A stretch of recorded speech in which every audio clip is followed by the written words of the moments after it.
Magandang araw po sa inyo, Kabanong, at sa lahat ng nakikinig.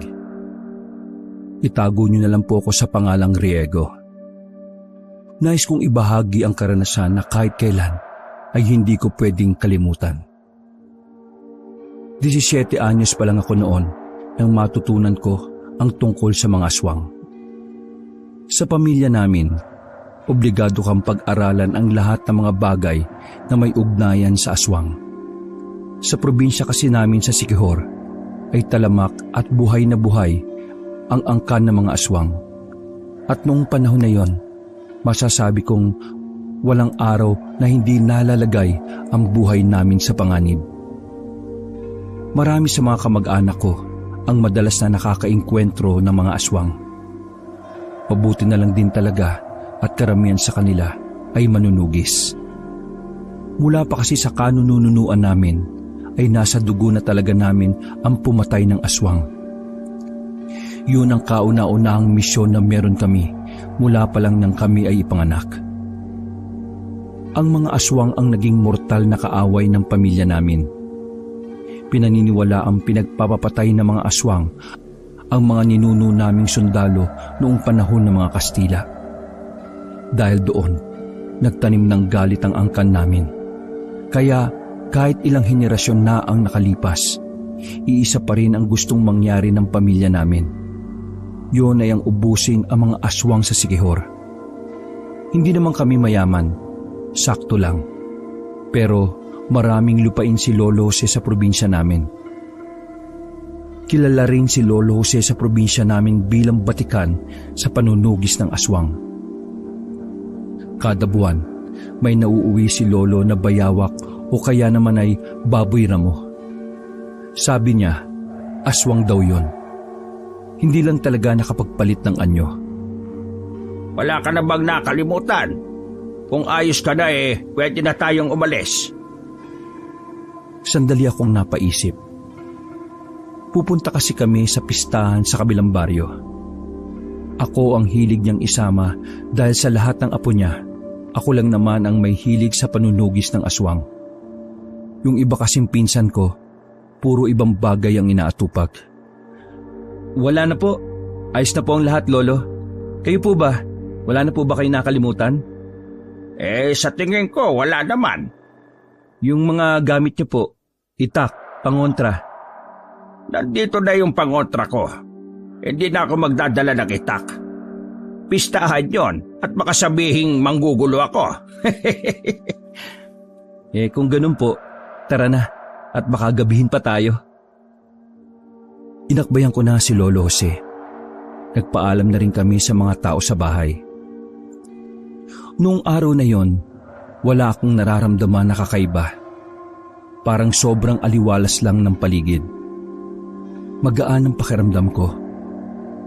Perpekto ang umagang yon para umalis kami ng bahay. Nakikisama rin ang panahon dahil hindi gaanong mainit. Habang naglalakad kami ni Lolo sa kalye, ay hindi na naman niya maiwasang banggitin si Lola.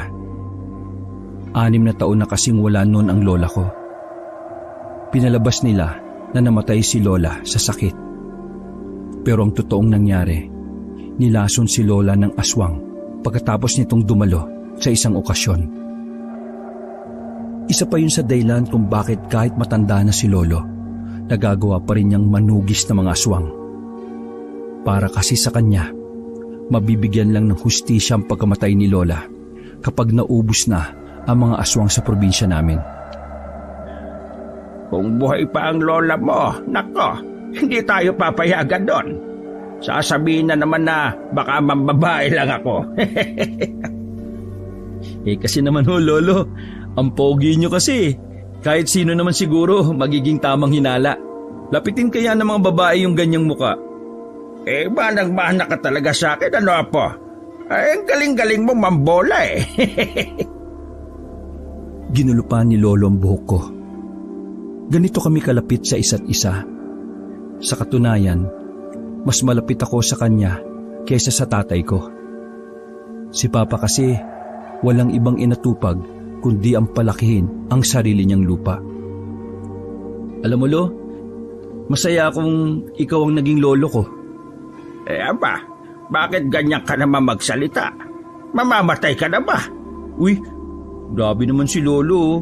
Gusto ko lang magpasalamat. Kasi kahit mukhang wala namang pakialam sa akin ng mga magulang ko, nandiyan ka pa rin para gabayan ako sa lahat ng bagay. Hindi mo kailangan magpasalamat, Apo. Ginagawa ko ito kasi mahal kita. Hayaan mo na yung mga magulang mo. Kung gusto nilang magpayaman, di magpayaman sila. Para din naman sa'yo yung ginagawa nila eh. Kaya ikaw, sa pasukan, mag-aral kang mabuti ha. Kolehiyo ka na. Huwag ka munang mambubuntis ha. Uy, mambubuntis? Hindi ho. Oo nga pala, tuli ka na ba? Oo naman, Lo. Kaya nga huwag ka mambubuntis. Mag-aral ka muna. Tsaka ano po, Lo? Kapag nawala na ako, ayaw kong tahakin mo ang landas na meron ako. Gusto kitang mamuhay ng normal. Gaya ng isang normal na binata na gusto lang matupad ang pangarap sa buhay. Napatigil ako sa paglalakad. Ganon din naman si Lolo. Bigla ko na lang niyakap si Lolo, Kabanong. Sobrang saya ko nun. Hindi ko alam ang dahilan pero natutuwa ang kalooban ko. Sa pagpapatuloy namin ng paglalakad, ay unti-unti na naming natatanaw ang Barrio San Francisco. Malayo pa lang kami, naririnig na namin ang mga tugtugan at mga tambol. Ayan, malapit na tayo, Apo. Tumango lang ako. Pagkarating namin sa San Francisco, ay agad naming hinanap ang kakilala ni Lolo na si Mang Adolfo. Matanda na rin yun, nasa 65 to 70 na siguro. Basta, kaedad lang din yun ni Lolo. Jose, halika rito! Isang matandang maputi na ang buhok ang tumawag kay Lolo. Dali-dali itong lumapit at binuksan ng kahoy na gate. Buti baga ka. Matutulungan mo akong magluto. At ito na ba yung apo mo? Nginitian ko siya at nakipagkamay. Oo, Adolfo. Siya nga ang lagi ko ikinukwento sa'yo. Ano, gwapo, di ba? Kanino ba magmamana yan, sa akin lang malamang. Nagtawa na ng dalawang matanda. Apo, magpakilala ka nga sa kumpare ko. Magandang umaga po, Mang Adolfo. Ako po si Riego, apo ni Lolo sa panganay niyang anak na si Rico. Aba, ang galing magpakilala. Binanggit pati pangalan ng ama. Ganyang kagalang ang apo ko, lalo na sa matandang katulad mo. At sa matandang katulad mo rin. Nagtawanan na naman sila. Para silang mga bata na nag-aasaran. Pinapasok na kami ni Mang Adolfo sa bahay niya. Wala siyang ibang kasama roon. Ang sabi ni Lolo, wala na raw pamilya si Mang Adolfo.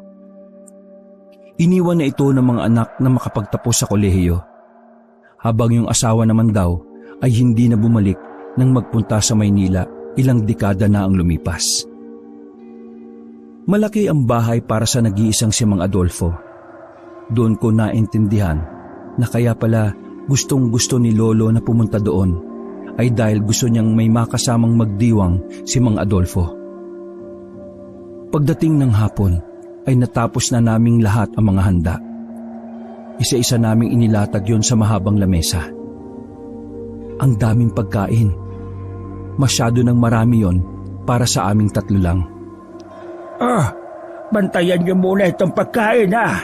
Ayusin ko lang yung plaka sa loob ng kahit papano may musika naman tayo. Sabik na pumasok si Mang Adolfo ng bahay. Kami naman ni Lolo ay nasa bakuran lang. 5:00 pa lang noong mga sandaling yon pero madilim-dilim na rin. Nagbabadya kasi ang ulan. Habang nasa bakuran kami ni Lolo, napansin ko na parang nag-iba ang reaksyon ng mukha ni Lolo. Naglakad siya palapit sa bakod. Sinundan ko naman siya dahil maging ako ay naintriga rin. Lo, anong problema? Wala pang 5 minuto. May nanggaling na aswang dito sa halabanan. Mabilis na umandar ang kaba sa kalooban ko. Kahit kasi angkan kami ng manunugis, wala pa rin naman talaga ako nakaengkwentrong aswang. Ang ibig kong sabihin, hindi pa ako nakakakita. Naririnig ko lang talaga ang mga aswang kay Lolo at sa iba pa naming mga kamag-anak. Ano po, Lo? Aswang?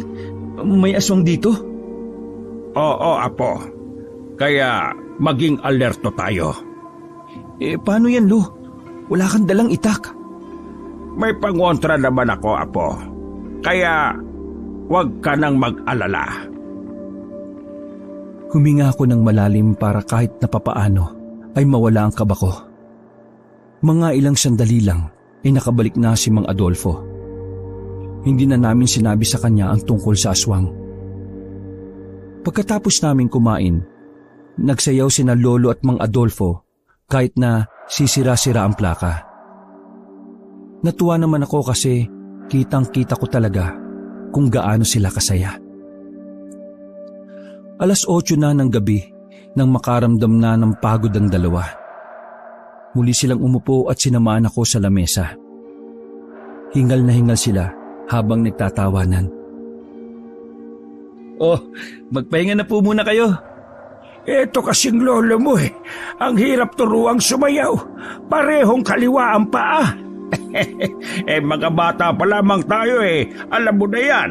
Kaya nga dapat nagkantahan na lang tayo. Ang mahal-mahal ng video okay sa bayan Pero huwag kang mag-alala. Kapag malaki ang kinita ko sa sakahan, bibili tayo doon. Matapos magpahinga ng halos 1 oras din, nagpaalam na rin kami kay Mang Adolfo. Nailigpit na rin namin ang mga nakalatag sa lamesa. Jose, maraming salamat Salamat din sa iyo, Riego. Dahil sa inyo hindi ko naramdaman na mag-isa ako. Ang saya-saya ko ngayong araw na ito. Tinapik ni Lolo si Mang Adolfo sa balikat. Hoy, ano ka ba naman? Siyempre kaibigan kita, kaya sasamahan kita palagi.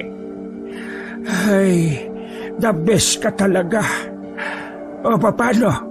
Ihahatid ko na kayo. Nako, wag na. Ipahinga mo na lang yan at baka rayumahin ka pa. Sigurado ka ba? Oo, pare. Sige na, kaya na namin umuwi. Maraming salamat ulit. Mag-iingat kayo. Riego, ikaw nang bahala sa lolo mo, ha? Gurang na yan. Opo, ako na po ang bahala. Aalis na sana kami nang may iabot si Lolo kay Mang Adolfo. Tanggapin mo ito. Poprotektahan ka nito sa araw-araw mula sa mga aswang. Hindi nakapagsalita si Mang Adolfo. Tumango lang ito at kita kong nanginginig pa ang kamay sa sobrang saya. Kinawayan namin si Mang Adolfo habang naglalakad kami. Nang naglalakad na kami, ay hindi ko naiwasang magtanong. Nagtataka ako kung bakit niya ibinigay ang pangontra niya. Gayong kami naman ang maglalakad sa kalsada ng gabi. Lo, bakit niyo binigay kay Mang Adolfo yung pangontra? Wala ba siyang pangontra sa sarili? Simpleng tao lang si Adolfo. Isa pa, malakas ang kutob ko na may nagmamasid sa kanya. Huwag ka mag-alala, Apo. Wala namang aataking aswang sa atin. Nararamdaman kong ligtas tayo. Sumang-ayon na lang ako sa sinabi niya. Makalipas ang halos 15 minutong paglalakad sa madilim na daan, naramdaman namin pareho na para bang may sumusunod sa amin. Dinig na dinig ang pagtapak sa mga natuyong dahon sa paligid. Noong mga sandaling yon, napansin ko na maging si Lolo ay kinakabahan na rin base sa pagkakahawak niya sa akin. Nagulat na lang ako na maglabas si Lolo ng kutsilyo. Palihim niya palang dinala ang kutsilyo sa kusina ni Mang Adolfo. Nagkamali yata ako Lo, mga aswang ba'y nasa paligid? Mas mabilis ang lakad namin. Malas pa dahil walang kahit isang truck na napapadaan na maaari naming parahin. Apo, kapag nasa alagaan ng sitwasyon na, tumakbo ka na ha? Paano ikaw, Lo? Huwag mo kong isipin. Manunugis ako. Kaya ko ang sarili ko. Naririnig pa rin namin ang mga yabag ng paa sa paligid. Hanggang sa bigla na lang may humila kay Lolo papasok ng halamanan. Sandali pang pumalag si Lolo pero wala na rin siyang nagawa kundi ang kumapit sa mga halaman. Takbo na, Riego! Takbo na! Nang tuluyan ng mahila si Lolo sa likuran ng halaman, ay tumakbo na rin ako palayo.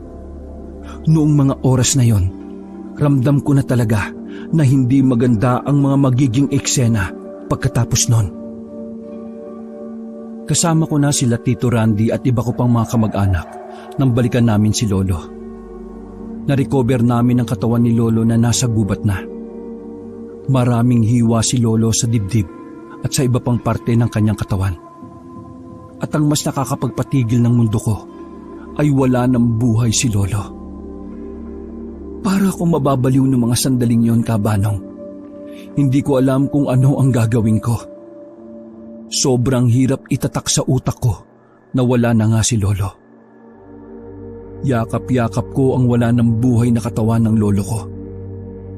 Ibinulong ko sa kanya ang mga katagang, Lo, ipaghiganti ko kayo ni Lola. Ipaghihiganti kita. Uubusin ko ang mga aswang.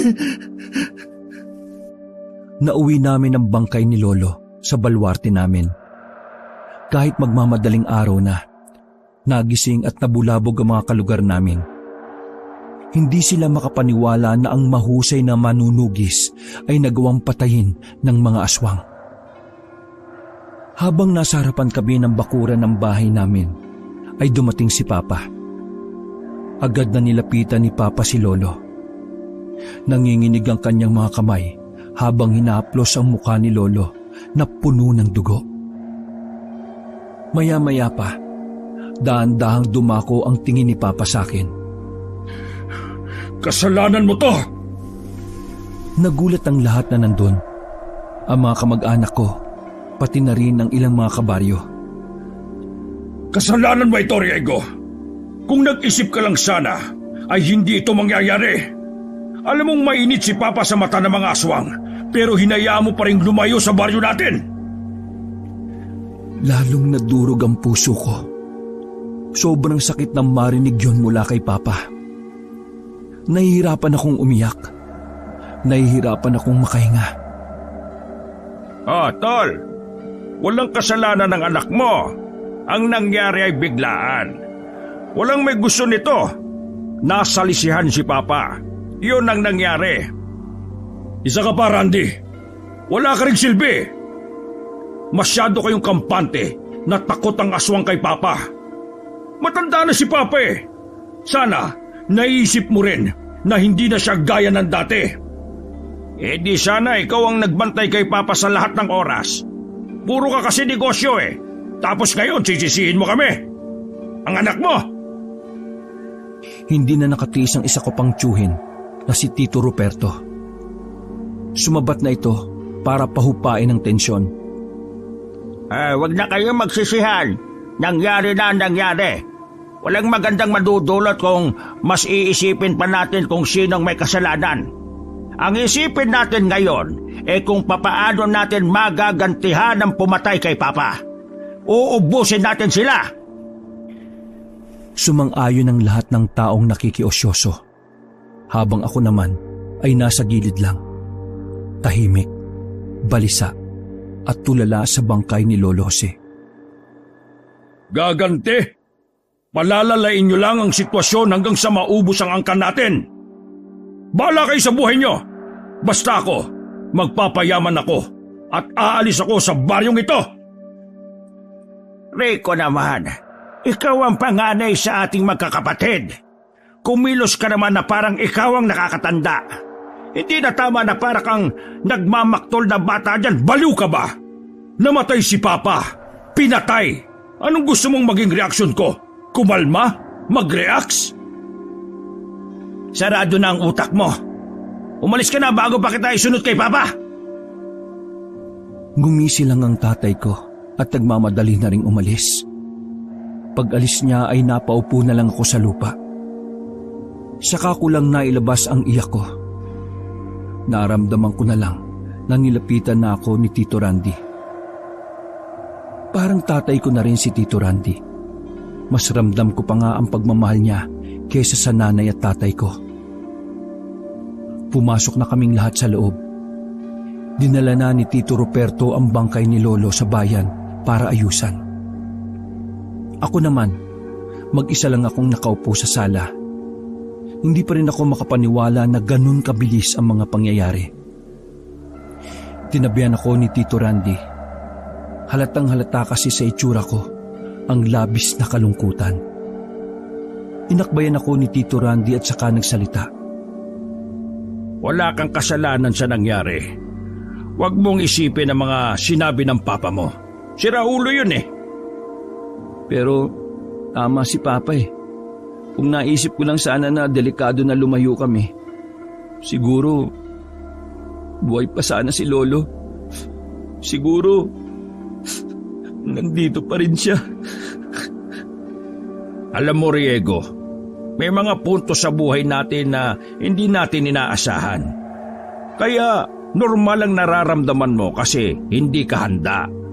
Pero wala tayong magagawa. Ang kailangan natin maging matatag. Kasi alam kong ayaw ni Papa na makitang nahihirapan tayo. Napansin ko na tumutulo na rin ang luha ni Tito Randy. Pero ayaw niya lang ipahalata. Tito Randy, turuan mo akong humawak ng armas. Gusto kong ubusin ang mga aswang. Gusto ko silang gantihan lahat. Nagsarado ang dalawa kong kamao. Tumango na lang din si Tito Randy. Naiintindihan niya ako sa nararamdaman ko. Kaya nang matapos nang mailibing si Lolo, hindi siya nagdalawang isip na turuan ako kung papaano makipaglaban sa mga aswang. Lahat ng armas na ginagamit ni Lolo ay sa akin niya pinagamit. Nainggit nga ang iba kong pinsan dahil sa lahat ng apo ni Lolo, parang sa akin na rin ipinamana ang mga gamit niya. Lunes ng hapon, nasa malawak na kapatagan kami ni Tito Randy. Nagsasanay akong gumamit ng pana. Ilang metrong distansya ang layo ng target namin. Huwag kang manggigigil sa pagbanat Kailangan mong kumalma at kunin mo ang konsentrasyon na kailangan mo. O yan, ganyan nga, Riego. Binitiwan ko ang palaso at direkta yung tumama sa pinakagitna ng target. Aba, mahusay! Ilang araw pa lang tayo nagsasanay pero gamay na gamay mo na ang halos lahat ng gamit ni Papa. Alam mo, nakikita ko talaga na ikaw ang susunod sa yapak niya. Gagawin kong lahat dito, Randy.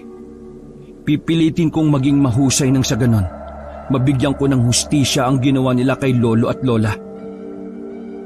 Matapos ang pagsasanay namin, ay dinalaw ko ang puntod ni Lolo. 20 minutong lakaran din mula sa bahay namin papunta sa sementeryo. Daladala ko ang mga gamit ni Lolo na panlaban niya sa aswang. Kaya hindi ako kinakabahan noong mga sandaling yan. Lo, medyo may alam na ako sa pakikipaglaban.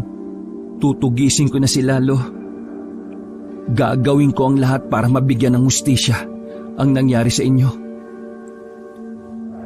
Humangin ng malakas habang nakatingin ako sa pangalan ni Lolo na nakaukit sa lapida. Nagagawa ko na rin ngumiti nun. Wala pa akong isang oras doon pero naisipan ko na rin agad na umalis. Nararamdaman ko kasi na mula nang dumating ako sa sementeryo, parang meron talagang sumusunod sa akin. Palabas na ako ng gate nang biglang may lumabas na lalaki sa likuran ng isang mataas na nicho. Sino ka? Bakit kanina mo pa ako sinusundan? Tawagin mo na lang akong Inigo. Hindi na ako magpapaligoy-ligoy pa. Isa akong aswang. Pagkarinig ko pa lang nun, ay binunot ko na kagad ang itak sa tagiliran ko. Pero huwag kang mag-alala. Hindi kita sasaktan. Wala akong pakialam. Ako mananakit sa'yo. Oh, kumalma ka lang. Hindi ako nandito para makipagpatayan sa'yo. Nandito ako dahil may mahalaga akong sasabihin. Manahimik ka! Hindi kami ang pumatay sa lolo mo. Napatigil ako sa sinabi niya. Bagamat hindi ako naniniwala, para bang may nagsabi sa akin na kailangan kong marinig ang mga sasabihin niya. Oo, ang angkan namin ang nag-iisang angkan ng aswang sa probinsyang ito. At kami lang ang mga aswang na matagal ng kalaban ng angkan ninyo. Pero 3 araw bago mamatay si Mang Jose, nakipag-usap siya sa pinuno namin. Hindi ako nagsasalita. Inoobserbahan ko siya at ang paligid ko dahil wala talaga akong tiwala sa mga aswang. Pumayag ang lolo mo sa pakiusap ng pinuno namin na magkaroon ng kasunduan. Mananahimik kami at kapalit nun ay titigilan nyo na rin ang pag-ubos sa angka ng mga aswang.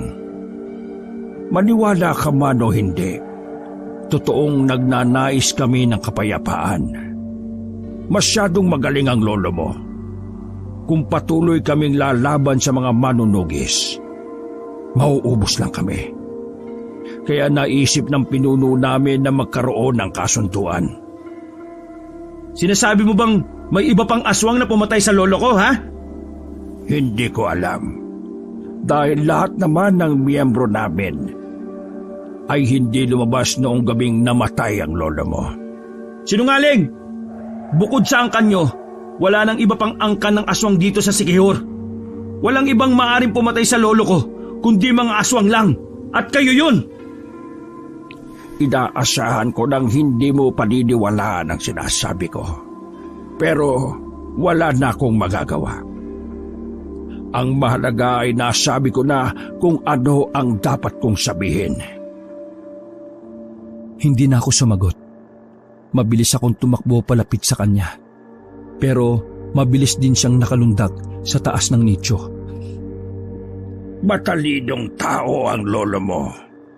Hindi siya lalabas ng walang dalang armas kung alam niyang nasa panganib siya. Isipin mo na lang kung gaano siya kakampante. Doon mo lang maiintindihan ang lahat. Sige na, kailangan ko nang umalis. Paalam. Hahabulin ko pa sana siya pero gumapang na siya sa mga nicho at tuluyan nang nawala. Gigil na gigil ako ng mga sandaling yon, Kaabanong. Huminga na lamang ako ng malalim at ikinalma ang sarili. Umuwi rin ako kaagad sa amin. Sakto naman na nasa sala ang magkakapatid kasama si Papa. Narinig kong napagkasunduan na nilang 3 na si Papa na ang humawak sa lupain ni Lolo. Habang si Tito Ruperto at Tito Randy naman, mananatili ang atensyon nila sa pag-ubos sa mga aswang. Wala ba ni isa sa inyo ang tutulong sa akin sa mga lupain ni Papa? Mas uunahin niyo pa mga aswang na yan? Galit ang boses ni Papa. Kaya hindi na muna ako pumasok at baka mapagbuntungan na naman ako. Ikaw ang may kalaman sa pagpapatakbo ng ani at sakahan. Kaya mo na yan. Tsaka di ba, mga bata pa lang tayo gusto mong ikaw ang magmana ng mga lupain? Mga bata pa tayo noon. Ngayon, may mga pamilya na tayo. Hindi ko kakayaning patakbuhin ng sabay-sabay lahat ng lupain ni Papa. Lalo pat may sarili din akong lupa na inaalagaan. Bahala ka na dyan. Kaya mo na yan. Ikaw ang panganay kaya responsibilidad mo yan. Nakita kong napahilamos na lamang sa sariling mukha si Papa. Padabog niyang kinuha ang papel na nasa lamesa at lumabas na rin ang pinto. Tumingin pa siya sa akin sa gilid. Napailing pa siya. Kung tingnan niya ako ay para lang akong kung sino na hindi niya anak. Hindi ko alam kung bakit siya ganun sa akin. Ganoon na siya mula pa nung bata ako. Ay nako, umuwi ka na sa bahay mamayang gabi. Walang salitang lumabas sa bibig ko. Kinakabahan ako. Alam ko na kapag sinunod ko ang gusto niya, siguradong malilintikan ako sa bahay. Pero kung hindi naman ako uuwi, baka mas lalo lang siyang mainis at magalit sa akin. Pinagmasdan ko na lang si Papa na sumakay na ng sasakyan niya. Malalim ang tingin niya sa akin na siyang nakakadagdag sa kaba ko. Pumasok na lang ako sa kwarto ko. Dinampot ko kaagad ang larawan namin ni Lolo. Kapag nahihirapan ako mag-isip, yun lang ang tinitingnan ko. Sige Lo, aharapin ko si Papa. Patutunayan ko sa kanya na ako ang anak na sinayang niya. Bumuntong hininga na lamang ako at napahilata sa kama. Habang nakatingin sa kisame, ay biglang sumagi sa isipan ko ang sinabi ng aswang na si Inigo. Kahit katiting sa mga sinabi niya, ay hindi ako naniniwala. Sa dami na ng nagawang kasalanan ng mga aswang sa buhay namin, kahit kailan ay hindi ko magagawang magtiwala sa kanila. Kasi kung totoong nakipagkasundo si Lolo sa kanila, malalaman din namin ang bagay na yon. Pero hindi. Wala namang sinabi sa amin si Lolo. Pagsapit ng gabi ay hinanda ko na ang sarili ko. Papunta ako sa bahay namin na matagal ko nang hindi nauuwian. Para naman kasing hindi naman yun bahay. Parang impyerno. Kulang na lang itadyakan ako ni Papa nang bumalik ako sa bahay namin. Mabuti na lang ay nandoon si Mama. Kaya kahit na papaano ay may umaawat kay Papa. Kasalanan mo kung bakit nawala si Papa. Mula nang tumira ka doon, lagi na lang kamalasan ng dala mo ron. Lagi na lang silang inaatake ng mga aswang. Wala akong kasalanan sa mga nangyayari. Hindi ko ginusto ang mga nangyari pa. Sadyang wala akong nagawa nung mga sandaling yun. Wala kang nagawa kasi wala kang silbi. Kung sinunod mo lang sana ang yapak ko bilang negosyante, di sana natuwa ko sa'yo. Kasi wala kang inatupag kundi yung punyeta mga aswang na yan. Nagkakapera ka ba dyan? Bakit ba kasi hindi nyo na lang tanggapin na iba ang gusto kong gawin sa buhay ko? Tanga ka ba? Anong gusto mong gawin namin? Hayaan ka sa katangahan mong aswang-aswang na yan? Gusto mong hayaan ka na lang din namin para mapatay ka rin ng mga lintik na aswang na yan? Sa galit ni Papa ay hinawakan niya ako sa kwelyo. Idinikit niya ako sa pader at galit na galit niya akong pinagsisigawan. Tulungan mo akong patakbuhin ng mga lupain na iniwan ni Papa. Ayoko nga. Ano bang mahirap intindihin sa ayaw ko? Unti-unting binitiwan ni Papa ang kwelyo ko. Nanlilisik ang kanyang mga mata. Mga ilang sandali lang, bigla na lang niya akong sinuntok. Napatras ako sa pinto ng bahay namin at gumulong ako palabas at pababa ng hagdanan. Ano ka ba, Rico? Anak mo yan! Wala akong anak na walang silbi! Wala rin akong ama na demonyo! Lalong nang galaiti si Papa. Nilapitan niya ako at pinagsasasapak sa muka. Tinigilan niya lang ako nang mangalay na ang braso niya. Dugo ang mukha ko noon. Kulang na lang ay patayin na talaga niya ako. Mahilo-hilo akong tumayo. Pagewang-gewang akong nakakapit sa bakod. Tandaan niyo itong ginawa niyo sa akin. Hindi ko kayo mapapatawad. Wala akong pakialam. Kahit na mamatay ka ba? Yun na ang huling pag-uusap namin ni Papa. Matapos ang gabing yon, ay hindi na ako ulit nagpunta sa bahay na yon. Tinatak ko sa isipan ko na balang araw, luludin sa harapan ko si Papa at magmamakaawa. Makalipas ang 10 taon, isa na akong ganap na manunugis. Sa katunayan, nakakadalawang katay na ako ng aswang. Sa mga nakalipas na taon, wala akong inatupag kundi ang tugisin ng mga aswang sa Siquijor. Marami akong nakasagupa, Pero karamihan naman sa kanila ay nakakatakas. Mga aswang lahat yan. Humanda ka, Riego. Gabi ng Miyerkules noon, magkasama kami ni Tito Randy nang matuntun namin ang isa sa kuta ng mga aswang. Habang nagtatago kami sa halamanan, nakahanda na mga armas namin. Hawak-hawak naman ni Tito Randy ang inimbento niyang gasera na kapag ginagis ay sumasabog. Iagis ko muna ito. Pag nataranta na sila, saka tayo lalapit. Handa ka na ba? Tumango na lang ako noon. Hindi na ako kinakabahan. Sanay na rin ako sa pakiramdam na nakakaharap ang mga aswang. Maya-maya pa, isa-isang sinindihan ni Tito Randy ang mga gasera. Pagkatapos ay sunod-sunod niyang inihagis sa mga kabahayan. Nagsabugan ng mga bahay. Rinig namin ang mga nagsisigawang aswang. Tara na, bilis! Dali-dali kaming lumabas mula sa halamanan. Lahat ng aswang na makakasalubong namin ay hindi namin pinapalagpas. Sinasamantala namin ang pagkakataon na nasusunog sila. Mga walang iya! Mga walang puso! Ang mga taong katulad niyo! Wala kayong mga puso! Napatingin kami sa gilid dahil sa nanggigigil na boses na yon. Nakita namin ang isang matanda na galit na galit. Kayo ang salot sa mundo! Marami na kayong nabiktima! Oras na para ihatid na kayo sa impyerno! Tumakbo ang matanda palapit sa amin. Sinalubong ko siya at madali kong itinarak ang itak sa tiyan niya. Magkita na kayo ni Satanas! Libutin natin! Baka may mga natira pa! Naglibot kami ni Tito sa maliit na kuta na yon.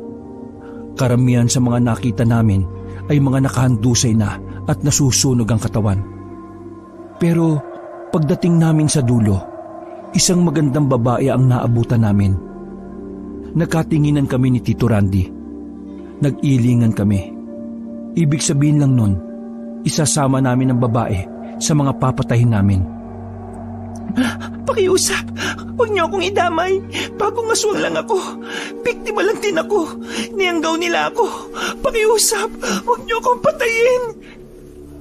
Malambot lang ang puso ko sa magaganda. Pero itong pamangkin ko, matigas ang puso nito eh. Pakiusap, huwag mo akong patayin. Umiiyak pa siya habang magkalapat ang palad.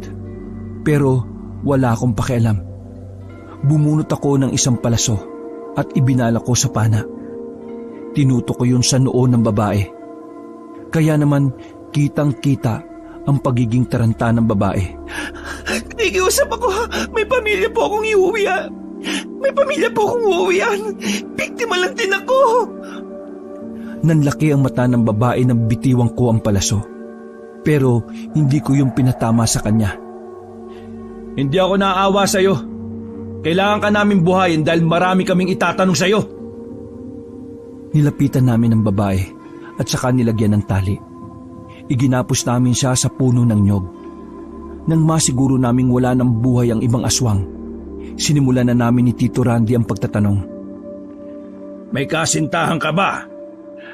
To, ano namang kunik ng tanong mo? Siyempre, kailangan nating malaman kung may kasintahan siya na pwedeng magligtas sa kanya. Malay mo, magaling na aswang yon. Ito naman oh. Napailing na lang ako at ako na rin ang nagtanong. Sabihin mo sa akin kung nasan pa ang ibang kuta ng mga aswang. Pakakawalan kita kapag kumanta ka. Kapag kumanta ako? Oo, sige na. Kung ako na lang sana ang iyong minahal, di ka na muling luluha pa, di ka na... Napatigil siya sa pagkanta nang tutukan ko siya ng itak sa liig. Tanga ka ba o nananadya ka? Sabi ko, sabihin mo kung nasa ng ibang kuta ninyo, hindi yung kumanta ka ng ganyan. Sabi mo kasi kumanta ako eh. Maganda naman pala ang boses mo eh. Bakit hindi ka nalang mamatay? Wala na akong alam eh. Niyanggaw nga lang ako. Nagkatinginan kami ni Tito Randy. Ilabas mo ang dila mo. Sapilitang inilabas ng babae ang dila niya para patunayan na totoo ang sinasabi niya. Kulay pula pa ang dila ng babae. Palatandaan lang yon na dati talaga siyang tao. Ang isang taong nayanggo kasi, mangingitim lang ang dila kapag 1 buwan na ang nakalipas. Pero sa kanya, hindi pa. Ibig sabihin lang nun, totoong nayanggaw siya. At kailan lang yon nangyari? Inalis ko ang itak sa liig niya. Medyo nabawasan na ang inis ko sa kanya. Hindi kasi ako makapag-focus dahil sa dibdib niyang parang luluwa pa. At paano ka naman nayanggaw? Sandaling tila may inalala ang babae bago magsalita. Natatandaan ko, pumunta kami ng mga kaibigan ko sa isang okasyon. May lumapit sa amin na babae at nagbigay ng balot. Siyempre, kinain namin yun. Sayang at nakakaya kung tatanggihan namin eh. Pagdating sa madaling araw na, naramdaman kong hindi ako nalalasing. Init na init ako sa katawan ko. At kahit marami akong kinain, gutom na gutom pa rin ako. Nagdesisyon na akong umuwi. Pero habang naglalakad ako, nakaramdam ako ng matinding gutom. Yung tipong hinang-hina ako. Kaya bumagsak ako noon. Tapos unti-unti na akong nawalan ng malay. Pagkising ko, nandito na ako. Nalaman ko na aswang na pala ako. Kasi lahat ng nandito, aswang. Hindi ako makatakas kasi papatayin nila ako. Kawawa ka naman pala eh. Ang ganda mo pa naman. Pero wala ka bang nakita rito na parang leader nila? Leader nila? Oo, meron. Naalala ko noon, isang gabi, may isang lalaking aswang ang dumalaw dito. Sabi nila, Inigo daw ang pangalan nun. Yung Inigo, may kasama siyang mag-asawa. Mukhang hindi sila aswang, kasi yung babae natatakot eh. Tao yung mag-asawa? Ano naman ang ginagawa sa baryo ng aswang? Base sa nakita ko, tinutulungan ng mag-asawa ang mga aswang. Sila ang nagsusupply dito ng mga karne ng tao. At kung ano-ano pang pangangailangan namin. Hindi ko alam kung bakit nila yung ginagawa. Pero palagay ko, may kasunduan sila. At paano mo naman nalaman? Anong narinig mo? Nakita ko lang silang nagkamay. Kaya baka may kasunduan sila. Pambihira. Gulo mo kausap. Mukhang totoo mga sinabi ni Roberto. Merong mga tao na tumutulong sa mga aswang. Pero hindi ko maintindihan kung ano ang gusto nilang mangyari. Yun ang dapat nating alamin. Kaya ikaw babae, sabihin mo na kung ano pa yung nalalaman mo. Wala na. Sinami ko na lahat. Pwede niyo na ba akong pakawalan? Hindi naman ako kumakain ng tao eh. Kinalagan ko na lang agad ang pagkakagapos niya. Siguraduhin mo lang na wala kang gagawin na masama. Gugulong talaga yung ulo mo kapag niloko mo kami. Hindi ako manloloko, no? Ako kaya ang laging niloloko. O siya, muhugot ka pa dyan. Bahala ka sa buhay mo. Alis na kami. Ay, teka sandali. Pwede ba ako sumama? Aswang ka. Mamamatay ka lang kapag sumama ka sa... Napatigil ang sasabihin ko nang biglang sumuka ang babae. Pag-angat niya ng tingin sa amin ni Tito, namumula na ang mata niya. Nakita rin namin may mga naglalabasan ng ugat sa kamay at mukha niya. Alis na! Magiging aswang na ako! Mawawala ako sa sarili! Dumistansya kami ni Tito, habang ang babae naman ay nangingisay-ngisay. Sayang talaga! Nagiging aswang na siya! Pagtingin ko sa itaas, bilog na bilog pala ang buwan. Pasensya ka na, pero kailangan mong maging abo. Habang nangingisay pa ang babae, ay kinuha ko ang natitirang gasera sa bag ni Tito Randy. Sinindihan ko yon gamit ang apoy na nagbumula sa nasusunog na kubo. Lumayo pa kami ng kaunti. Nagawa pang tumingin sa amin ang babae. Hindi ko masyadong maaninagan pero parang nakita kong umiiyak siya. Ang kaso nga lang, bigla na lang siyang gumapang palapit. Wala na akong nagawa kundi ang ibato sa kanya ng malakas ang gasera. Sumabog ang gasera. Bulagta kaagad ang babae. Nilapitan namin siya ng unti-unti nang bumalik ang itsura niya sa pagiging tao. Buhay pa siya, pero naghihingalo na. Patawad pero iba na ang buhay mo eh. Kahit na iligtas ka namin ngayon, mas marami ka pang masasaktan na tao. Sana kung saan ka man mapunta pagkatapos mong mamatay, maintindihan mo kami kung bakit ka namin kailangang patayin. Sumusuka na ng dugo ang babae, pero sa huling sandali, nagawa niya pang ngumiti sa amin. Siguro tanggap niya na ganun talaga ang kakahantungan niya. Bumuntong hininga na lang ako. Maging ako man din ay nanghihinayang. Kung may kilala sana kaming magaling na albularyo, may pag-asa pa sana siyang makabalik sa dati. Ano? Nakokonsensya ka ba? Hindi. Walang nagbabago sa pananaw ko. Ang mga kailangang patayin ay dapat lang napatayin. Mahihina ang mga taong nakokonsensya sa pagpatay ng mga demonyo. Tinapik ako ni Tito Randy. Naubos namin ang lahat ng aswang na naroon. Habang papauwi na kami, hindi mawala-wala sa isipan ko kung bakit may mga taong tumutulong sa mga aswang. Mas lalo kong nagtanim ng galit. Hindi ko inakala na may mga tao palang kayang makipag-ugnayan sa mga salot. Nang makauwi kami sa bahay, ay isang masamang balita ang nadatnan namin. Nag-iiyakan ng mga tao sa amin. Mas malalakas ang iyak ng mga pinsan ko. Nagulat kami ni Tito Randy nang makitang patay na si Tito Ruperto. Lasog-lasog ang katawan ni Tito Ruperto. Para siyang ginawang baboy ng mga aswang. Medyo nawala na rin sa forma ang mga binti at braso niya.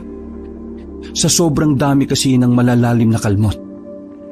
Malamang sa malamang ay kakalasyon kapag binuhat. Hindi ako makagalaw, Kabanong. Nakatayo lang ako sa gilid habang pinagmamasdan ang mga pinsan kong umiiyak. Mas malala pa yon kesa sa nangyari kay Lolo Jose. Agad na nagsarado ang kamao ko. Dahil sa ginawa nila kay Tito Ruperto, mas lalong naglihab ang galit sa kalooban ko. Agad na kumontak si Tito Randy na magdadala sa labi ni Tito Ruperto. Tulala kaming dalawa sa bakuran. Sa tingin mo, ginantihan kaya nila tayo sa ginawa natin kanina? Wala naman nakatakas sa mga pinatay natin eh. Sa palagay ko, plano na talaga nila ito bago pa natin mahanap ang kuta na yon. Napailing na lamang si Tito Randy. Ramdam ko sa mga mahigpit na hawak niya sa tuhod niya ang galit. Bukas din, maghanap tayo ng aswang. Gawin natin lahat para mahanap ang pinakakutan nila. Tumango si Tito. Tinapi ko na lang siya sa balikat para kahit na paano ay gumaan ang pakiramdam niya. Kinabukasan ng gabi ay nakabalik na ang bangkay ni Tito Ruperto. Mabilis itong inasikaso dahil na rin sa mga koneksyon namin. Ibinurol si Tito Ruperto sa isang maliit na chapel di kalayuan sa amin. Mga nasa 5 minutong lakaran lang. Unang gabi pa lang ay marami ng kakilala ang pumunta. Kilala rin kasi si Tito sa lugar namin dahil sa mahusay niyang pakikisama.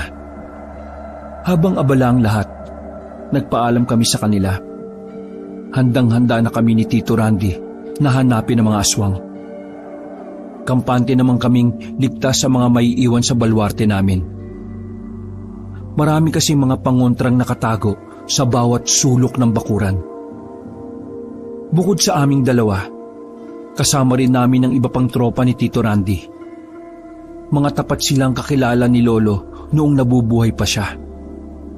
Kadalasan din silang sumasama kapag gumagala si Tito Randy at Lolo sa gubat. Wala kaming kahit na anong ideya kung saan namin matatagpuan ang mga aswang. Basta handa kaming libutin nun ang buong gubat, mahanap lamang sila. Sa halos 2 oras naming paglalakbay, meron na kaming mga nakitang kalansay ng tao sa likuran ng mga puno.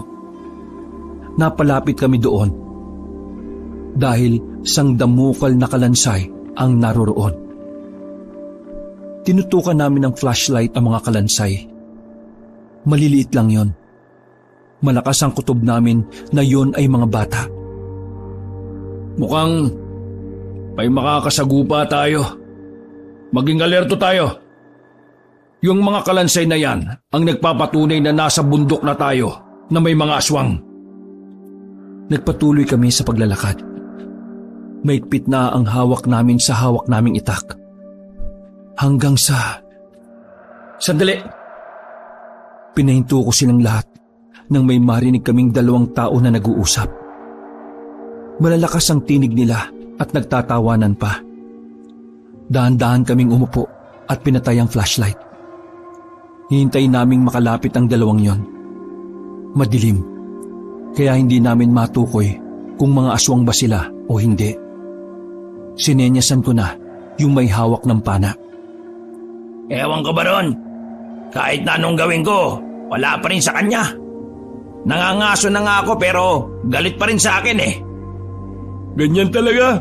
Yung mga babae, nako pare, madalas di sila maintindihan. Hayaan mo na lang. Di kaya buntis yung asawa ko. Lumagpas na sila sa amin habang may mga bitbit na sako. Unti-unti kong binaba ang pana. Akala namin kasi ay mga normal na tao at mga ngaso lang sila. Pero ang huling sinabi ng isang lalaki ang nagtulak sa akin para magdesisyon.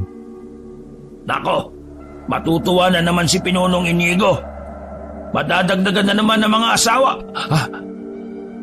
Hindi na natapos ng lalaki ang sasabihin niya. Nang panain na siya ng kasama namin. Mabilis naman kaming lumapit sa isa pang lalaki at saka pinalibutan siya. Tinutukan namin ang mukha niya ng flashlight. Bitiwan mo yung dala mo! Sino ba kayo? Ibaba mo yung sako na yan! Sige na, huwag ka na magtanong. Napilitan na ang lalaking bitiwan ng sako nang tutukan ko na siya ng itak. Isa sa mga kasamahan namin ang kumuha ng sako. Pagbukas niya, nakita namin sa loob ang mga pira-pirasong katawan ng tao.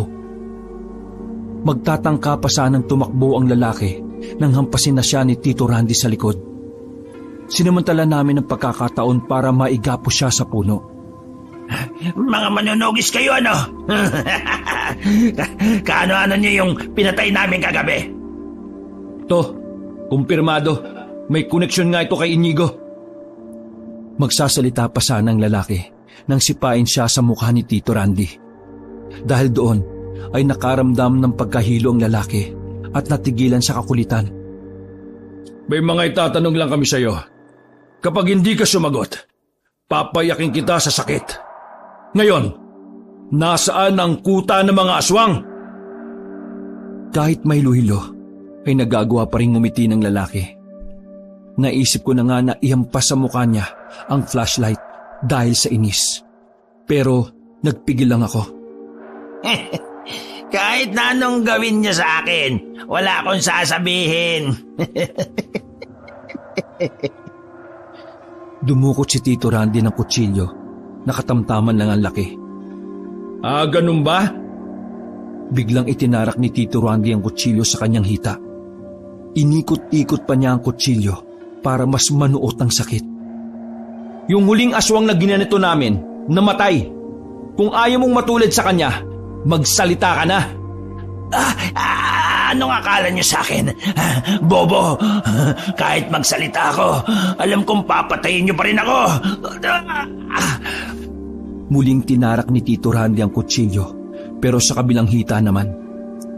Napasigaw na ang lalaki sa sobrang sakit. Mas binaon ni Tito ang kutsilyo sa pagbabaka sakaling magsasalita ng lalaki. Kahit patayin niyo ako, wala kayong mapapala. Umupo na ako para direkta ko siyang matingnan sa muka. Anong pangalan ng asawa mong buntis? Nagbago ang reaksyon ng lalaki. Nagsimula na siyang kabahan. Nababasa niya siguro ang binabala ko. Bakit? Anong gagawin mo? Magkaroon tayo ng kasunduan. Kapag sinabi mo kung nasaan ang kuta ng mga kasama mo, hindi namin papatayin ang asawa mo kapag nandoon na kami. Pero kapag hindi mo sinabi kung saan, papatayin namin siya sa oras na matuntun namin ang lugar ninyo. Biglang nagbago ang itsura ng lalaki. Naglabasan ng mahahaba niyang pangil at tumulo ang mga laway niya. Huwag mong gagalawin ang asawa ko. Papatayin kita. Hindi yata siya magsasalita. Tara na, umalis na tayo para mapatay na natin ang lahat ng aswang kasama ang asawa niyang buntis. Teka, sandali. Oh, bakit? May sasabihin ka na ba? Pangako niyo sa akin na hindi niyo siya idadamay. Kung magsasalita ka na, di sige. Iiwan naming ligtas ang asawa mo. Ngayon, nasaan ang kuta ng mga aswang? Bumuelo ang lalaki. Humugot pa ng malalim na hininga. Paglagpas niyo sa gubat na ito, tawirin niyo yung ilog. Sa kabila nun, may makikita kayong malapad na bato na may mga nakaukit na mga pangalan ng mga aswang. Lagpasan niyo yon at ilang minuto lang, makikita niyo na ang liwanag ng baryo namin. Tumango ko at nagkatinginan kami ni Tito Randy. Magtitiwala kami sa sinabi mo Kasi kung hindi yan totoo, tigok ang asawa mo. Aalis na sana kami nang bigla siyang may inihabol. Elsa! Elsa ang pangalan ng asawa ko. Nag-iisang Elsa lang siya ron. Kapag nakita niyo siya, pakiusap, huwag niyo siyang patayin. Sige. Dinukot ko ang itak ko at saka hinagupit siya sa leeg. Gumulong ang ulo niya sa lupa. Bakit mo siya pinatay? Ang usapan, asawa niya lang ang bubuhayin. Napailing na lang si Tito Randy at nagsimula na rin kaming maglakad. Madali naming nakita ang ilog. Malakas-lakas ang agos doon. Walang ibang daanan kundi ang lumusong sa tubig. Medyo natagalan kami dahil mahirap talagang balansin ang katawan sa rumaragasang tubig. Pero matagumpay naman kaming nakatawid lahat. Naglakad-lakad pa kami. Halos 15 minuto pa ang nilakad namin at may nakita na nga kaming malaking bato. Nang tutukan namin ang ilawang bato, ay nakasulat ang mga pangalan ng aswang doon. Naroon din ang babaeng si Elsa. Hinanda na namin ang mga sarili namin. Sapat naman ang bilang namin kaya hindi ako kinakabahan. Isa pa, bawat isa sa mga kasama namin ay mga veterano na din naman. Makalipas pa ang ilang sandali, nakita na nga namin ang liwanag ng isang baryo. Ilang metro muna kaming dumistansya. Inobserbahan namin ang paligid. Malaki ang baryo, kaya sigurado kaming marami sila kesa sa amin. May naisip ka bang paraan? Marami naman akong dalang gasera dito. Pero dahil malaki ang baryong yan, hindi aabutin ng gasera ko ang mga nasa dulo. Mabuti pa, maghiwa-hiwalay tayo. Negative tayo dyan, Tito. Hindi namin alam kung may mga nagbabantay sa paligid. Itong kinalalagyan na lang natin yata ang medyo ligtas. Ilan ang may dalang pana sa atin? Bale, 8. Asentado naman ang mga yan. Kung kakayanin, sila na lang ang pumana hanggang sa dulo. Basta, dapat marami tayong masunog na bahay bago tayo umatake. Isa-isa na naming pinapwesto ang mga kasama namin. Lahat ng may dalang pana ay inasinta na ang mga target na bahay. Habang kaming dalawa naman ni Tito Randy, sinubukan naming mas lumapit pa. Nakita namin na nung mga sandaling yon, para silang nagkakasiyahan. Medyo maingay kasi. Tapos, bawat bahay ay maingay. Magandang pagkakataon yon para sa amin. Kaya naman, agad na naming sinenyasan ang may mga dalampana. Isa-isa nilang pinaulanan ng palaso na may apoy ang mga bahay. Kami naman ni Tito, hinagisan namin ng gasera ang malalapit sa amin. Lahat ng aswang na nasabugan ay bulagta kaagad. Nataranta sila sa ginawa namin. Sa sobrang gulat nila, hindi nila agad alam ang gagawin. Abante! Unti-unti kaming lumapit sa bukana. Marami agad nakahandusay na aswang sa paligid. Nang nasa bukana na kami, may mga humarap sa amin. Anyong aswang na silang lahat. Mababangis ang mga itsura. Medyo kampante na kami noon kasi kahit na papaano, malaki agad ang nabawas namin sa bilang nila. Handa na kayo mga kasama! Unti-unting dumami ang mga nakapalibot sa amin. Sa likuran ng mga aswang, nakita ko ang isang lalaki na pamilyar ang mukha sa akin. Siya si Inigo. Siya ang nakausap ko sa sementeryo noon na nagsabing wala silang kinalaman sa pagpatay kay Lolo. Lalo akong nainis nung mga sandaling yon. Mga ilang segundo lang, nilusob na kami ng mga aswang. Dahil mahuhusay naman ang bawat isa sa amin, nagawa namin silang depensahan. Hindi sila makalapit dahil bawat lalapit ay bigla na lang bumubulagta. Habang nangyayari ang sagupaan, ay nakita kong umalis ang lalaking si Inigo. Agad akong humiwalay kina Tito Randy. Hoy! Saan ka pupunta? Hinabol ko si Inigo. Alam kong delikado, pero wala akong nararamdamang takot sa mga pagkakataon na yon. Ang tumatakbo lang sa utak ko ay mapagiganti si Lolo at Lola. Ganun na rin si Tito Roberto. Merong nilikuan si Inigo. Pinuntahan ko yon at nakita kong nakasandal lang siya sa gilid ng bahay na hindi pa nasusunog. Malakas din pala ang loob mong pumunta dito. Pinahanga mo ko. Pagtingin ko sa gilid ko ay maraming mga aswang ang nakaabang. Hinigpitan ko ang hawak ko sa aking itak. Wala akong pakialam. Kahit nasabay-sabay pa kayong umatake sa akin. Hindi niyo ako mapapatay. Alam mo ba kung ano ang ayaw ko sa inyong mga tao? Masyado kayong dumidepende sa emosyon ninyo. Dami mong sinasabi. Labanan mo ko. Walang dahilan para maglaban tayo.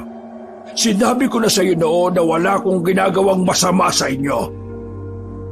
Magsasalita pa sana ako nang bigla nang umatake ang mga nasa gilid. Agad naman akong nagwasiwas ng itak na hawak ko. Medyo nakaramdam na ako ng kaba nang mapansin kong parami na ng parami ang lumalapit sa akin. Nakakaramdam na rin ako ng pagod. Habang yung aswang na gusto ko talagang patayin ay nakatayo sa gilid. Nakangiti at mukhang hinihintay lang talaga na mapagod ako. Gumilid muna ako nang maramdaman kong makukulong na ako sa isang sulok. Buong akala ko malalapa na ako. Buti na lang rumisponde sa akin ang dalawa kong kasama. Maraming salamat. Pagtingin ko kay Inigo ay nakita kong papaalis na siya. Wala akong sinayang na pagkakataon. Sinundan ko pa rin siya. Sa kakasunod ko sa kanya ay nakarating kami sa gilid ng ilog. Huminto siya at hinarap ako. Puro katakbo! Duwag! Tumawa siya ng malakas. Nakakainsulto ang tawa niya. Sa tawa pa lang, alam kong balak na talaga niyang sirain ang focus ko. Pero hindi ako nagpatinag. Nanatili akong kalmado. Ang mga aswang kasi, magagaling sila manlinlang at magmanipula ng isipan ng tao. Kaya noong mga sandaling yon, ay sobra akong nag-ingat. Lalo pat leader na ng mga aswang ang kaharap ko. Dinala lang kita rito para walang makarinig sa sasabihin ko sa'yo. Wala akong pakialam sa sasabihin mo. Magpatayan na tayo. Pagbabayaran mo ang ginawa niyo sa mga kamag-anak ko. Baka pag sinabi ko sa'yo ang nalalaman ko'y magulat ka. Pero bago ko sabihin sa'yo, talunin mo muna ako. Gumapang si Inigo sa nakatumbang puno na nagsilbing tawiran sa ilog. Kinuha ko kagad sa likuran ang pana ko at saka inasinta siya. Dahil sa liwanag ng buwan, unang bitaw ko pa lang ay tinamaan na siya sa braso. Napadaus-us pero muling nakabangon. Tumatawa pa rin siya sa mga pagkakataon na yon. Dahil sa inis ko, ay inasinta ko ulit siya. Pero gumapang na siya papunta sa ilalim ng mga puno. Mabilis akong tumakbo papunta roon. Pero bigla na siyang nawala. Huminto ako at pinakiramdaman ko ang paligid ko. Maya-maya lang ay naramdaman kong may bumagsak na sa likuran ko. Nagawa ko makailag sa atake niya. Napunit ang laylayan ng damit ko nang mahagip niya ng kamay. Masyado ka pang mabagal, Dudong! Huwag kang pakampante. Hindi mo ba napapansin? Wala akong pakialam sa pana mo. Maras niyang binunot ang palaso na nakatarak sa kanan niyang braso. Medyo kinabigla ko yun, pero hindi pa rin ako tumigil. Dumistansya ako ng kaunti at muli ko siyang pinatamaan ng palaso. Sapul siya sa balikat, pero hindi niya yun ininda. Nang magbabala pa sana ako ng palaso, ay lumundag na siya sa akin. Nagawa niyang hawakan ng balikat ko. Sa talas ng kuko niya ay nasugatan ako. Sirit agad ang dugo ko, pero pinilit kong huwag pansinin yon. Ang mga aswang, kapag nakita nilang mahina ka, mas lalo kang pupuntiryahin. Ano? Kalmot pa lang yan. Nasaktan ka na. Paano pa kaya kung sabihin ko sa iyo ang katotohanan? Baka mamatay ka sa sakit. Noong mga sandaling yun, nahihiwagaan na talaga ako sa pinagsasasabi niya. Pero wala na akong pakialam. Ang mahalaga lang sa akin noon, mapatay siya at maiuwi ang ulo sa balwarte namin. Sa muli niyang pag-atake sa akin, ay binunot ko ang punyal na nasa tagiliran ko. Sinaksak ko siya sa bandang balakang. Sa pagkakataong yun, kabanong, ay saka lamang siya tinablan ng sakit. Oh, anong problema? Natigilan ka yata. Huwag ka munang magdiwang. Nakakatayo pa ako. Mabilis siyang nakakyat sa isang puno na parang gagamba. Ilang segundong natahimik ang paligid at tanging huni lang ng kuliglig ang maririnig. Pagtingala ko sa buwan, nakita ko na sa taas manggagaling si Inigo. Masyadong mabilis ang mga pangyayari kaya naman hindi na ako nakailag. Gamit ang mga kuko niyang matatalim ay tinamaan niya ako sa likod. Napaluhod ang isa kong tuhod at naitukod ko ang punyal sa lupa. Mabilis naman siyang lumayo para hindi kagad ako makabawi. Kahit anong gawin mo, mabilis pa rin ako. Mapapatay mo lang ako kapag tinanggal mo na ang ulo ko. Napatras ako hanggang sa mapaupo na ako. Nararamdaman ko ang hapdi sa likuran ko. Lalapit na sana siya sa akin nang bigla siyang napahawak sa tiyan niya. Kasunod noon ay bigla na lang siyang naubo. Kahit liwanag lang ng buwan ng ilaw namin, kita ko na sumusuka siya ng dugo. Oh, akala mo ba mapapatay mo ako? Hindi! Anong ibig sabihin nito? Bakit pakiramdam ko'y umiinit ang katawan ko? Alam ko na talagang lamang ka sa akin pagdating sa labanan. Kaya naman, nilagyan ko ng lason ng dulo ng palaso.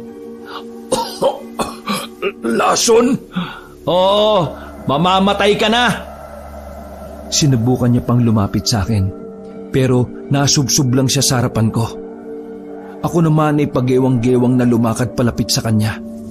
Dinukot ko na ulit ang itak at handa ko na siyang pugutan ng ulo. Nanalo ka, pero handa ka na bang marinig ang sasabihin ko? Tinutukan ko siya ng itak sa leeg. Sige, sabihin mo na.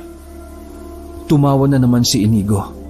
Pinigilan ko na lang ang inis ko dahil pakiramdam ko, kailangan ko pa ring marinig ang sasabihin niya. Sabi ko na nga ba, interesado ka rin. Sige na, bilisan mo! Umubo-ubo muna si Inigo. Suka siya ng suka ng dugo. Alam kong hindi ka pa rin maniniwala, pero makinig ka. Totoong sinabi ko sa iyo nung 10 taon na ang nakalilipas. Hindi aswang ang pumatay kay Mang Jose. Hindi namin yun magagawa dahil nagkaroon kami ng kasunduan. Hindi rin kami ang pumatay sa tiyuhin mo. Hinding-hindi. Kayo lang ang aswang. Kaya paano mo sasabihin sa akin na hindi kayo ang pumatay? Mas diniinan ko pa ang pagdikit ng talim ng itak sa leeg niya. Nang malaman ko na pinatay si Mang Jose, ay nagtaka ako.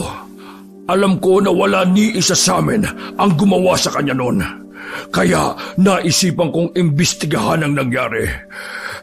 Makalipas lang ang halos 3 taon, nalaman ko kung sino ang pumatay sa kanya at hindi yun aswang. Hindi ko maintindihan kung bakit ako kinakabahan ng mga sandaling yon. Ang pumatay sa lolo at tiyuhin mo ay walang iba kundi ang tatay mong si Rico. Manahimik ka! Hindi yan totoo! Alam ko na alam niyong may mag-asawa na nagsusupply sa amin ng karne. Alam mo ba kung sino sila? Siya ang tatay at nanay mo. Sila yun. Nanginginig ang kamay ko. Gusto ko na siyang patayin pero may nagtutulak talaga sa akin na magpatuloy lang sa pakikinig. Tinakot ko ang tatay mo na sasabihin ko sa angkal ninyo ang katotohanan. Pero nag-alok siya ng tulong. Kapalit noon ay wala akong sasabihin. Siya ang tumutulong sa amin sa loob ng halos 7 taon. Pinatay ng tatay mo ang tiyuhin mo dahil katulad ko, nalaman din niya na ang tatay mo ang pumatay kay Mang Jose. Nagawa niya ang lahat ng yon nang dahil sa yaman, nang dahil sa pagnanais na makuha na ang lupain ng lolo mo. Hindi yan kayang gawin ni Papa. Hindi niya gustong maghawak ng lupain ni Lolo. Kaya kagagawa niya Palabas lang ng tatay mo ang lahat. Makinig ka sa akin. Lahat ng baho ng tatay mo ay alam ko. Sinadya niya ang lahat para linglangin kayo at maging kampante at sa amin masisi ang lahat. Niloko kayo ni Rico. Pinatay niya ang tiyuhin at lolo mo gamit ang isang kutsilyo. Ginawa niyang baboy si Mang Jose at ang tiyuhin mo. Demonyo ang tatay mo. Tumawa pa siya ng malakas pero hindi na ako nakapagpigil. Dahil hindi ko na kaya ang mga sinasabi niya, mabilis kong hinigupit ng itak ang leeg niya. Nang hindi agad yun naputol, ay sinundan ko pa ng maraming taga. Talsika ng mga dugo sa akin, pero wala na akong nararamdamang diri. Dinampot ko ang ulo ni Inigo at naglakad pabalik kina Tito Randy. Nagulat sila nang makita ang hawak ko na ang ulo ni Inigo. Patay na rin ang mga aswang na nakalaban nila, kaya nagyaya na kagad ako na makauwi. Tito, umuwi na tayo kagad. May kailangan akong kumpirmahin. Nauna na akong naglakad. Bawat takbang ko ay may mga bangkay na aswang. Palabas na sana kami ng bukana nang may makita pa kaming isang aswang na babae.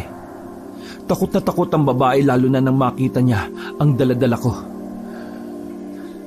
Sabihin mo, anong pangalan mo? Nanginginig ang boses na sumagot ang babae. Elsa. Napatingin ako sa babae. Siya pala ang asawa ng pinatay kong aswang. Halika rito. Dahan-dahan siyang lumapit kahit na baka sa itsura niya ang takot. Ikaw na lang ang natitirang aswang sa probinsyang ito. Kapag may nakita kaming ibang aswang, ibig sabihin lang nun ay nagparami ka. Kapag ginawa mo yon, papatayin din kita. Tumangot-tango ang babae at saka yumuko sa akin. At siya nga pala, patay na ang asawa mo. Pagkasabi kong yun, ay naglakad na rin kami paalis. Narinig na lang namin na umiyak ng malakas ang babae. Pero wala na akong pakiramdam noong mga sandaling yon. Para na akong namanhid. Hindi ko na nga rin nararamdaman ang sugat ko. Masyado kong nilamon ng mga naiisip ko. Dumiretso muna ako sa bahay namin. Hindi ko binitiwan ang ulo ni Inigo. Nanlalaki ang mga mata ng mga nasa burol ni Tito Ruperto. Pumasok ako sa kwarto ni Lolo. Saka ko lang nakita ang isang papel na nakaipit sa Biblia. Nang basahin ko yon, nalaman ko roon na alam na pala ni Lolo ang pinaplano ng tatay kong demonyo. Dahil doon, lalo akong nagalit. Mabilis akong lumabas. Tinawag pa ako ni Tito Randy pero hindi ko na siya nilingon pa. Sinipa ko ang pinto nang makarating ako sa bahay ng mga magulang ko. Himulang gising pa sila kahit na alanganing oras na. Bumungad sa akin si Papa at Mama na nasa lamesa. Lumapit ako kabanong at inilapag ko ang ulo ng aswang. Mamamatay ka ba?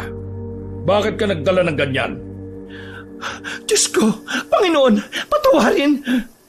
Ulo yan ng aswang na tinutulungan nyo para lang hindi lumabas ang sikreto ninyo. Nanlaki ang mga mata ni Papa nang marinig yon. Pa, gusto kong malaman ang totoo. Kailangan mong sumagot. Kung hindi, isusunod kita kay Lolo at Tito Ruperto. Totoo bang pinatay mo silang dalawa? Anak, ano bang Huwag mo akong hawakan, Ma! Ano pa? Sumagot ka! Tinutok ko na sa kanya ang itak. Nang hindi pa rin siya umaamin, ay umamba na ako na iitakin ko siya. Sa pagkakataon na yon, ay napilitan na siyang umamin. Oo, pero nagawa ko lang naman yon dahil gusto kong mabigyan ka ng magandang buhay.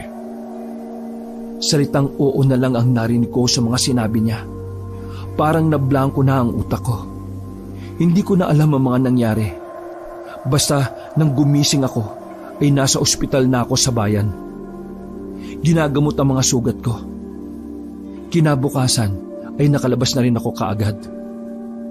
Umuwi ako sa bahay ni Lolo. Tumambay ako sa burol ni Tito Ruperto. Habang naroroon ako, bumulong sa akin si Tito Randy. Nakabalik na raw ang bangkay ng tatay ko. Nakulong ako sa nagawa ko, Kabanong, pero nakalaya rin agad dahil sa pag-atras ni Mama ng kaso. Sabi niya, naawa siya sa akin. Pero kahit kailan, hindi ko na rin siya tinuring na ina. Kabanong, hindi ko alam kung tama ba ang ginawa ko kay Papa. Ganun pa man, kahit papaano ay gumaan ang pakiramdam ko. Dahil sa wakas, wala nang aswang sa buhay namin at wala na ang dyablo sa angkan namin. Hanggang ngayon nagkaedad na ako, ay daladala ko pa rin ang karanasan na yon. Karanasan na sana ay hindi na lang dumaan sa buhay ko. Wakas.